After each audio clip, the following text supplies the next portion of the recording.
Thanks to anyone who's messaged on Twitter. It really helps a lot. It's very important to me to get my Twitter back. So if you stop what you're doing for 3 seconds, go on Twitter at the 8 people I mentioned in my Substack. It'd be really, really appreciated. Just at these people real quick. Really appreciate it. Just take 2 seconds. Everybody does it. They'll notice it. Yeah, I think Tesla's still killing it.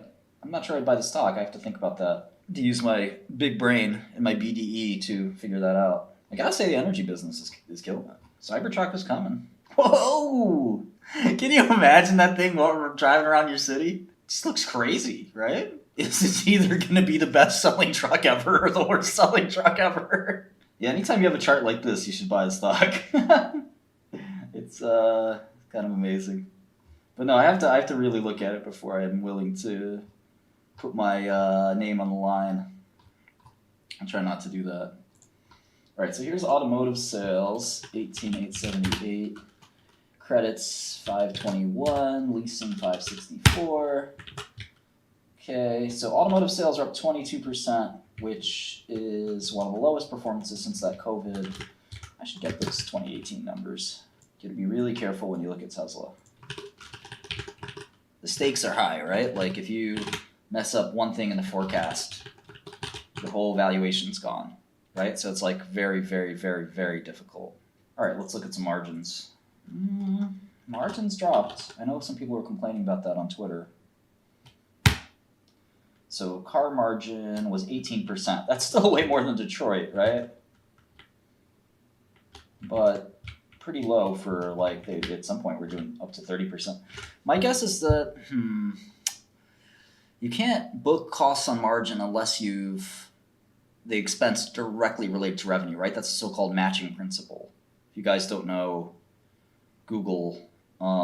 accounting, the matching principle is an important concept. Even if you don't become a finance major, if you're a computer science person or a biotech person, and you never take a finance class or an accounting class, look up the matching principle, matching, matching principle. That's an important concept, okay? So I was going to say maybe some of their costs are related to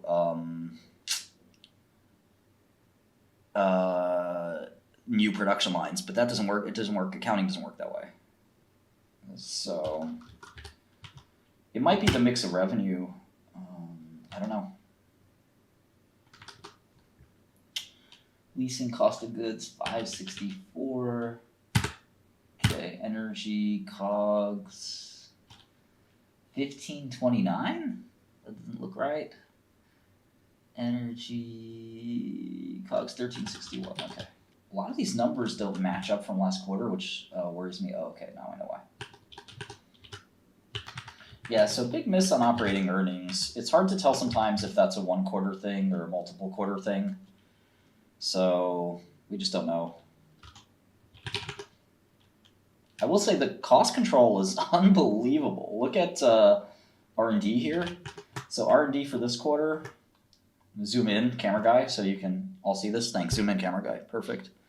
771 for Q1 23, right? And 865 last year. This is R&D. How does that work? Unbelievable. I've never seen a company like that. How about selling general administrative? 1076. Unbelievable cost control. How many companies can do that? Revenue is up 24% year over year, but operating costs are only up 7 or 8% year over year. Actually, total operating costs are down year over year, while revenue is up 24%. No company in history does that.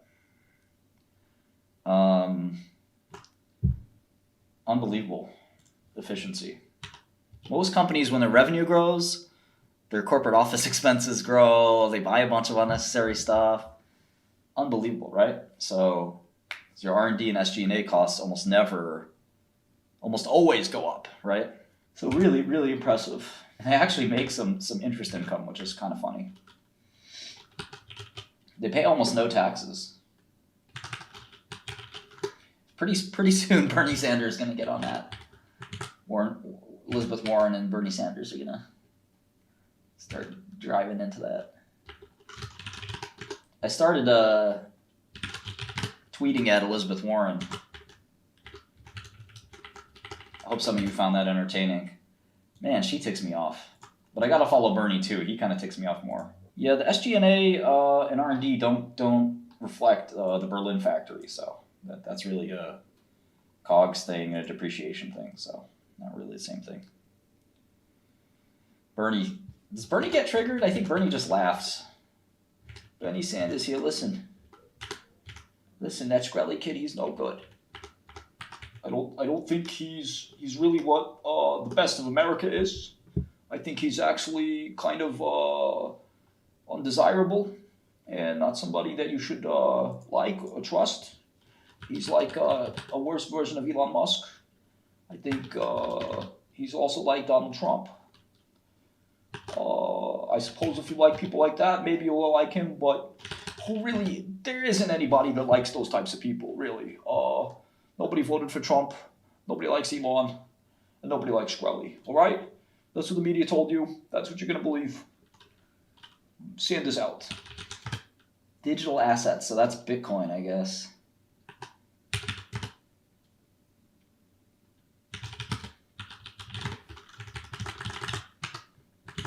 My little Nibbles is taking a little cat nap on the windowsill, right in the sun. Poor little baby. She's only 3 months old. You're only 3 months old. I'm so happy the guy who invented Nibbles actually connected with me on LinkedIn and told me some stories about Microsoft back in the day. I've been studying the early beginnings of Microsoft. It's very interesting.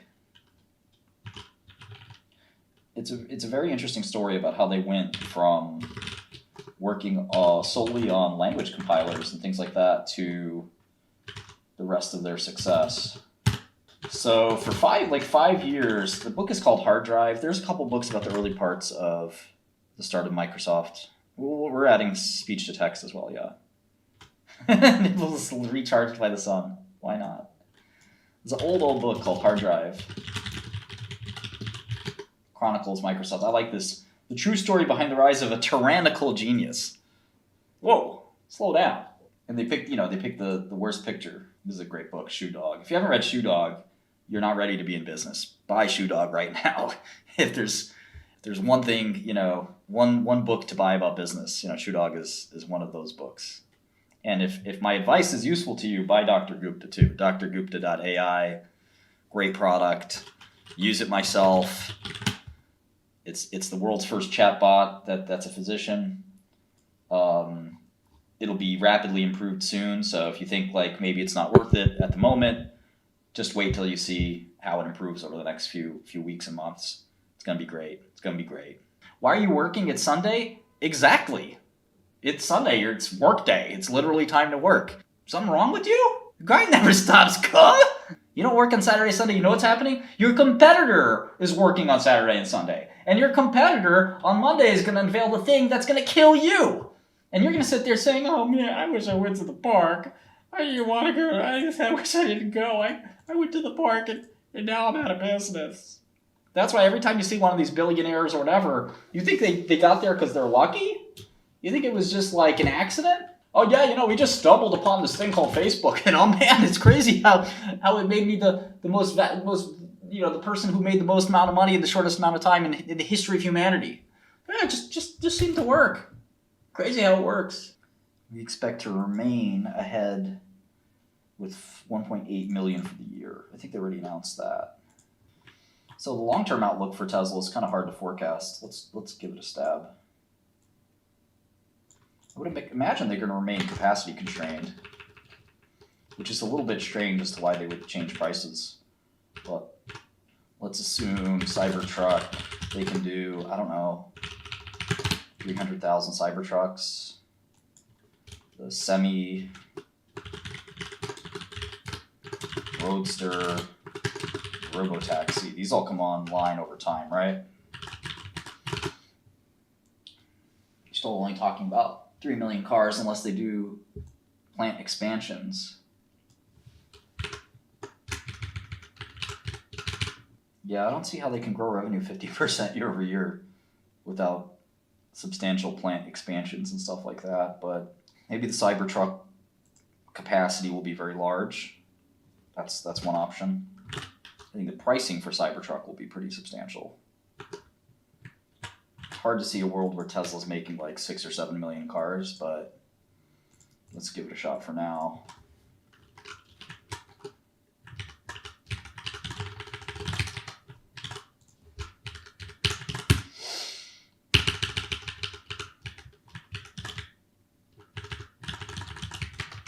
Right, their ASPs are pretty low. The average truck is really expensive. Like new Ford One F50 is like really expensive, I think. So let's see if pricing jumps like 10% on a mixed basis.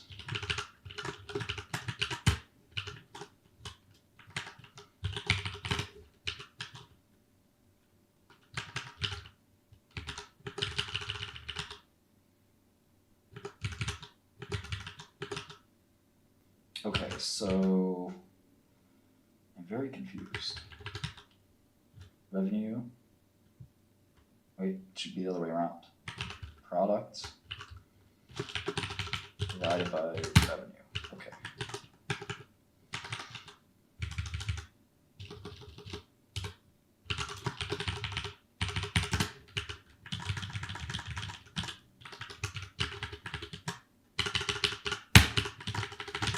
So one of the biggest questions is what will like FSD margins do if they roll out full service drive as like a major revenue contributor? That is a very good question. Tesla becoming a software company. All right, as of right now, I'm getting $200, but that's without the software side. But that's also with like a nice tripling of their business over time. If I make a separate software business, so what does the software cost now? What is FSD price? And I don't know how many, $200? Or it's 15,000 one time, right? Or 200 a month. I think it's 15,000 one time. Yeah, that's pretty sick. It kind of like doubles the value of the company. 336 a share, roughly a double. I got a pretty high discount rate too, 9%. But I do think this is a risky business plan. It's not that simple. Well, anyway, let me upload. All right, I added the Tesla model to my GitHub, so if you want to check that out, github.com/Martin Shkreli. I may be able to sneak in one more stock if you guys want me to look at one.